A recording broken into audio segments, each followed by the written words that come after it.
The population in the Sahel Band is expected to triple by 2050 to 230 million. The United Nations Population Fund has started in this region of the continent activities in view of achieving the demographic dividend around the young and women. The resilience approach has become the subject of many initiatives which, as here, the Alliance for Resilience in the Sahel and West Africa aims to support and strengthen. The Alliance has set a goal of eradicating hunger within 20 years. It is in this context that Chad has launched the process of country-inclusive dialogue to formulate resilience priorities for the country.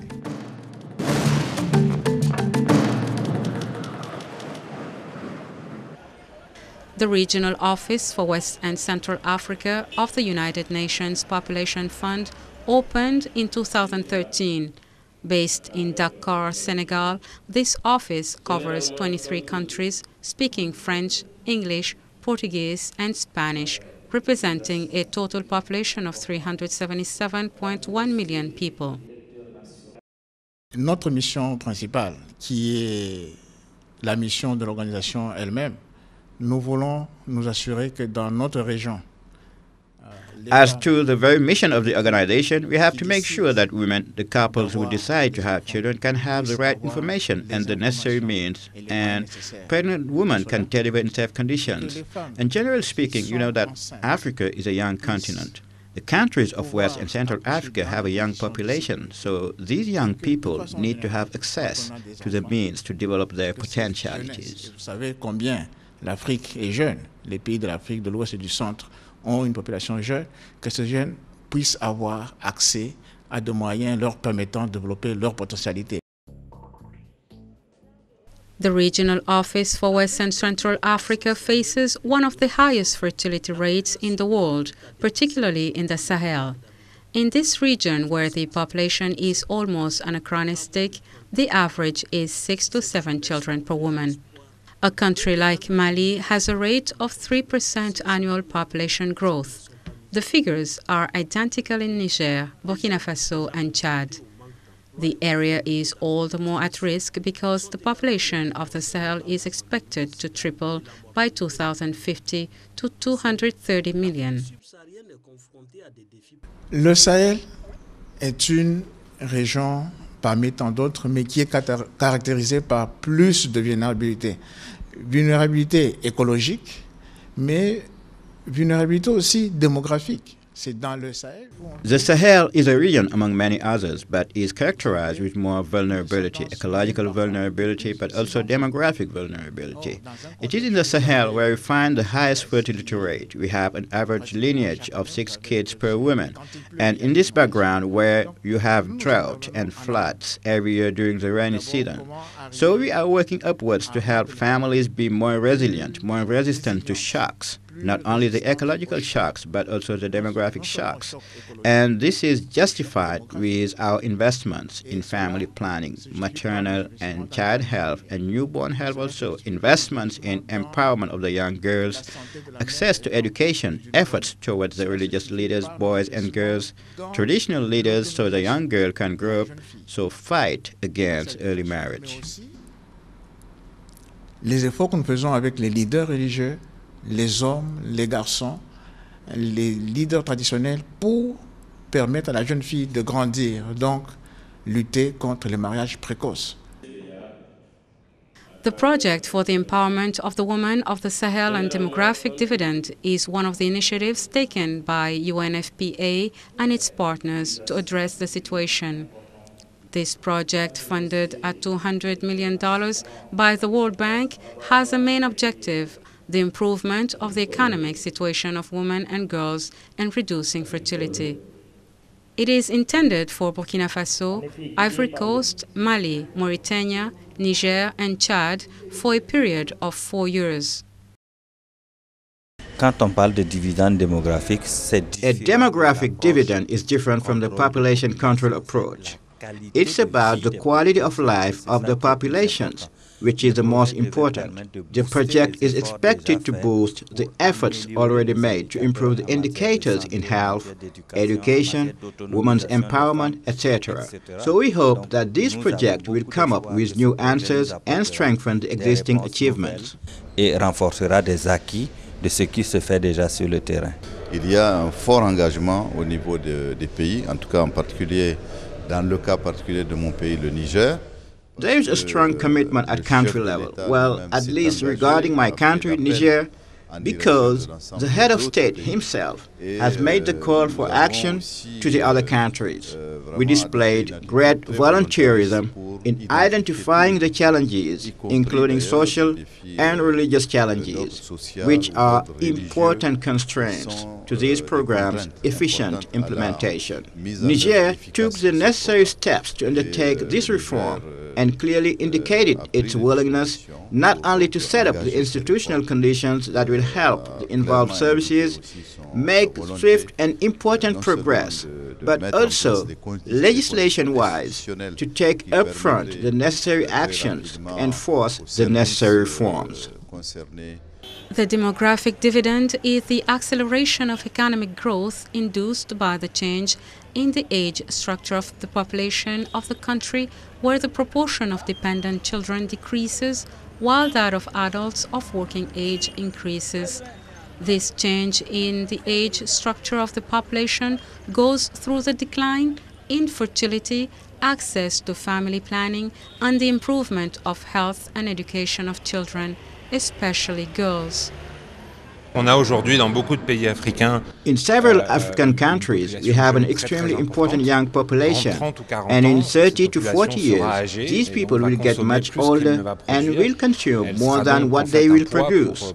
So they will become a weight for the rest of the population, and we'll have to support them, and then it will be a little too late to have the demographic dividend. So for 30 to 40 years, we can speed up the decrease of the fertility rate.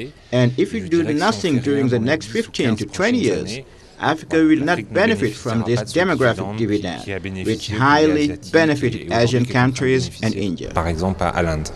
The objective of the activities of the United Nations Population Fund is to keep girls in school longer, to minimize the risk of early marriage and give them a good education and financial independence.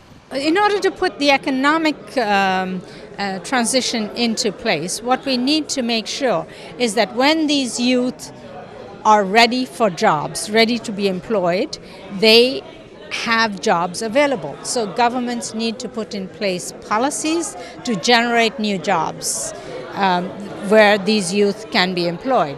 Once they are employed in these jobs, they will have more income, and that starts the first economic dividend for the transition. That's the first phase. The second phase of the economic dividend is when these youths continue on in life, they then save some of their earnings. And when they save those earnings for retirement, we need to make sure that countries have in place institutions and banks where savings can be kept safely, and B, that they have things like pension plans and so on and so forth that can then lead to this second demographic dividend. Ce que nous visons, c'est The objective is to help countries meet the conditions to benefit from the youth. But to benefit from the youth, we should enable countries to have a good, rapid demographic growth. And for this to happen, adolescent girls and women have to be empowered. The community at large is expected to accept all the training and services on family planning and take ownership of them. And a quality staff for service delivery is necessary too. This initiative, which will start in January 2015, is not isolated. The demographic dividend accompanies other ongoing actions. In northern Nigeria, the most populous nation in Africa with 170 million inhabitants, women in the Mesa community are living under the fear of obstetric fistula. In Kaduna State, the prevalence of obstetric fistula is quite high. The exact prevalence rates are not known, but the number of Nigerians who suffer are estimated between 100,000 and 1 million. Most of them deliver at home. In most cases, the fistula develops at a young age. In this locality, the struggle for the restoration of the dignity of fistula is carried in a center of Kwali with the support of the Fistula Foundation, financed by funds from the United Nations Population Fund. Through this struggle, women regain their dignity. I'm really happy now that the fistula operation is over. I know nobody here, but I feel at home. Even in my community, when they know that I was no longer leaking, they were all happy. Even my husband, who sent me packing, is trying to get me back. But he will have to go through Musa, who is now my new brother. He took care of all of us. He educated us by giving us advice, taught us how to take good care of us before and after the fistula. In terms of integration, we take them to the social integration services and we train them. We give them literacy classes, we guide them and teach them professional skills which will help them succeed within their communities. We give them materials and we help them use them so they can choose which job they want to do once they go back to their communities. And by making sure also that none of them suffers from discrimination related to fistula or childbirth-related complications. In the Sahel, the issue of maternal health is of particular concern. In Niger, for example, the maternal mortality ratio is 648 deaths per 100,000 live births, one of the highest in the world. UNFPA has developed, with the support of local NGOs in the region of Zinder in southern Niger, the strategy called École des Maris, French for School of Husbands. The aim is to get men involved in the promotion of maternal health. 11 schools of 12 members each were set up on an experimental basis in 2 health districts in Zinder. Before long, the indicators of reproductive health reported increases. There is a huge change because each month we have more than 170 women coming for their first visit. We have 5 childbirths a day. Before, we hardly had 1 childbirth. We have to keep working in this regard. We have to replicate it everywhere, especially in villages, because this helps a lot.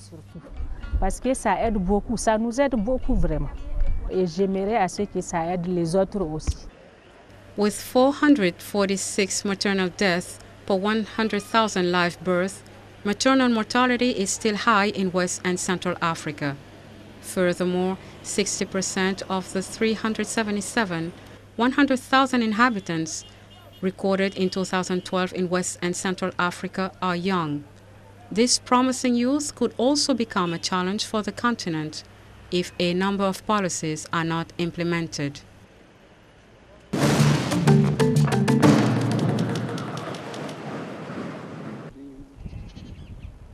The Sahel region is still suffering the consequences of 4 consecutive food and nutritional crises, 2005, 2008, 2010, and 2012. Today, many vulnerable households are struggling to recover. The number of people suffering from food insecurity in 9 countries in West Africa is an estimated 20 million. Senegal, the Gambia, Mauritania, Mali, Burkina Faso, Niger, Chad, Northern Cameroon, and Northern Nigeria. The need for nutrition care and dietary supplements remains high. Indeed, the number of children under 5 at risk of severe acute malnutrition is an estimated 1.5 million, and 3.3 million the number of children at risk of moderate acute malnutrition. Il y a pas mal d'efforts qui ont été faits pour la lutte contre la faim et la malnutrition au Sahel en Afrique de l'Ouest. Much effort has been made to fight against hunger and malnutrition in the Sahel and West Africa. That's why, for some time now, we have not witnessed any types of food crises. Unfortunately, over the last few years, due to frequent poor harvest years, Food insecurity has been plaguing our region. This means that our political leaders have to lay the emphasis on the issue of food and nutritional security. Qu'ils doivent mettre l'accent sur la question de la sécurité alimentaire et nutritionnelle. De manière générale, quand nous avons fait le RPCA, quand nous nous sommes retrouvés en marche, les chiffres que nous avons étaient, nous avons 3 Generally speaking, when we did the FCPN, we met in March. The figures show that more than 3 million people are in critical conditions. Some may be nearing a severe condition, but the mechanisms we set out with our technical and financial partners have been triggered, and we hope that by the end of August, the situation will have been curbed.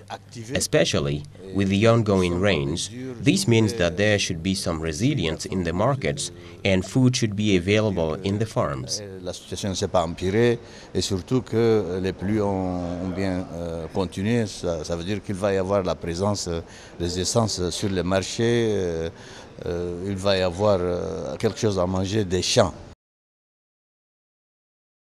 Continued efforts are needed to strengthen the resilience of the extremely poor in the region, about 20% of the total population or 25 million people. All those who care about food and nutrition security agreed on the need not to dissociate anymore the action that is to provide humanitarian aid when there is a crisis and to combat poverty and chronic hunger. The aim is to increase the resilience of the most vulnerable. La résilience, de manière assez, si vous voulez, brève. In a nutshell, resilience is the ability of an individual, a community, a state or a system to resist a shock, to outlive difficult periods, and to bounce back quickly to move forward in a positive manner towards its social-economic development. And in this framework, some signs are pointing at a climate change, a scarcity of rains. So we have to pull together all our efforts of our technical and financial partners, our states, our intergovernmental organizations to adapt.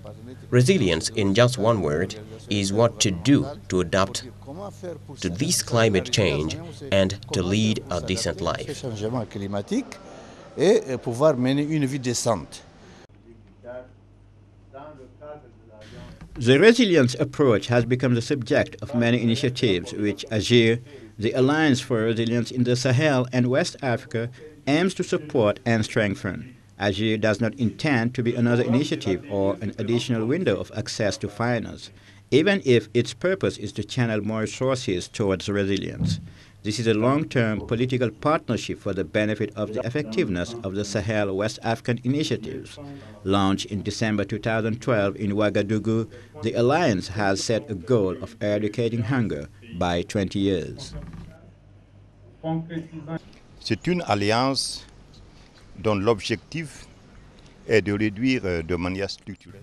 This is an alliance whose objective is to reduce hunger and malnutrition in a structural and sustainable way, and also to reduce in a structural and sustainable way food and nutrition insecurity and vulnerability in the Sahel and West Africa. Briefly stated, the alliance aims at a total eradication of hunger and malnutrition by year 2020. L'éradication totale de la faim et la malnutrition au Sahel et en Afrique de l'Ouest. Under the political and technical leadership of ECOWAS, UEMOA, and SEALS, the alliance builds on existing platforms and networks, including the Food Crisis Prevention Network, or FCPN. The roadmap, which sets the regional policy framework with the guidelines of the alliance, is declined in countries in national resilience priorities, accompanied by operational frameworks for financing, implementation, and monitoring evaluation. Chad is thus the sixth country to launch the process of country-inclusive dialogue for formulating country-resilience priorities for Chad. The official launch ceremony was held recently in N'Djamena, the capital.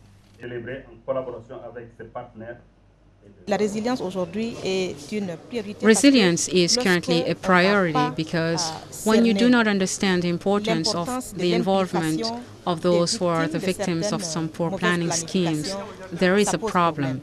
So today we're trying to engage our grassroots communities and see how to help populations better cope with the shocks related to climate change, natural disasters and environmental challenges, as well as other crises our continent is going through.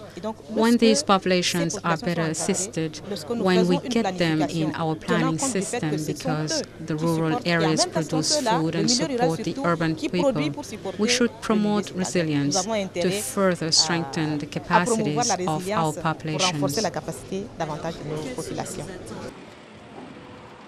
In Chad, a survey on food security showed that during harvest time in November 2013, 1 in 4 citizens was already suffering from food insecurity. Without access to the sea, Chad is facing huge logistical challenges when it comes to delivering food aid. That's why all the players across the country have shown their commitment to strengthen the resilience of the people of Chad in the process of inclusive dialogue. According to producer organizations, resilience will vest only if the leadership of regional organizations is recognized and that they are involved in all phases of the process. Il faut d'abord commencer par le renforcement des capacités à tous les niveaux. Le renforcement des capacités organisationnelles, institutionnelles, et la formation de nos membres à la base, à tous les niveaux. Je pense que c'est là qu'il faut d'abord commencer. We have to start with capacity building at all levels, organizational, institutional, and the training of our grassroots members. I think that this is where we have to start with. When we understand all this, then we acquire the right knowledge, and then we will be able to see together how to set out the major priorities of the moment. At all levels, farmers, breeders, fishermen, they all have to understand the resilience phenomenon and how they can contribute to bringing solutions to the issues facing the rural world.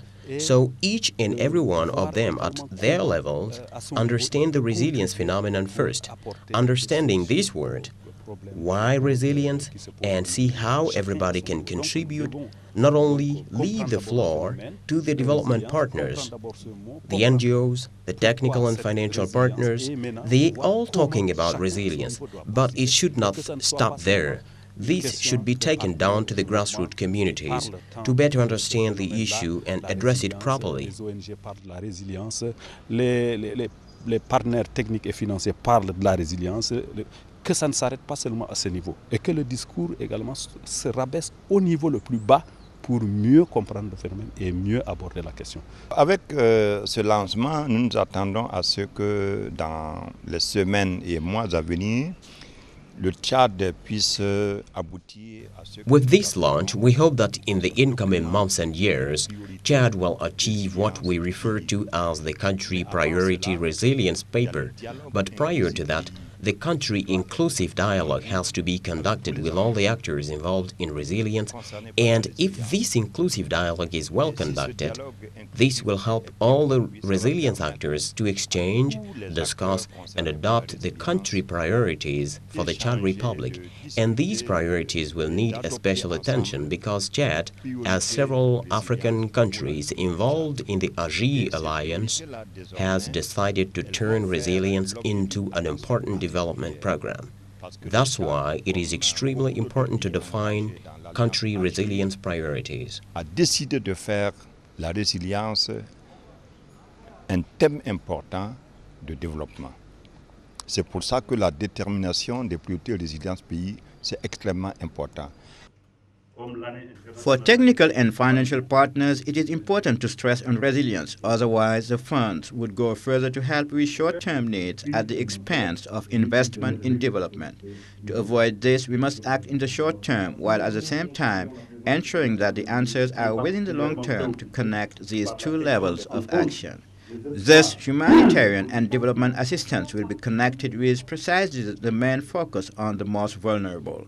The European Union has already put on the table €2.4 million to support the implementation of this agenda, while ADB has invested more than 155 million CFA francs for the next 5 years for a greater resilience.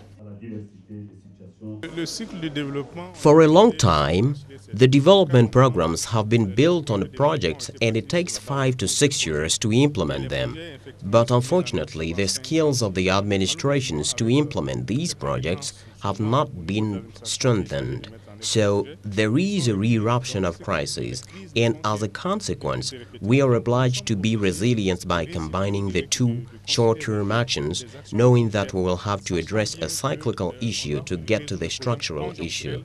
But the long-term actions should not hide the short-term actions.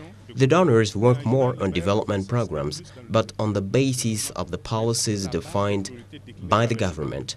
But when the states have short-term actions and have already set out their strategies, then we can only follow them. The challenges are at the level of the ambitions. The 17 member countries of the Agir initiatives have until December to complete their process of inclusive dialogue and formulate their country's priorities or resilience. A meeting is convened in December in Lomé to present the headways of this process. This will convince the international community of the commitment of African countries into the global Agir Alliance and their firm determination to put an end to hunger and malnutrition in the Sahel and West Africa by 20 years.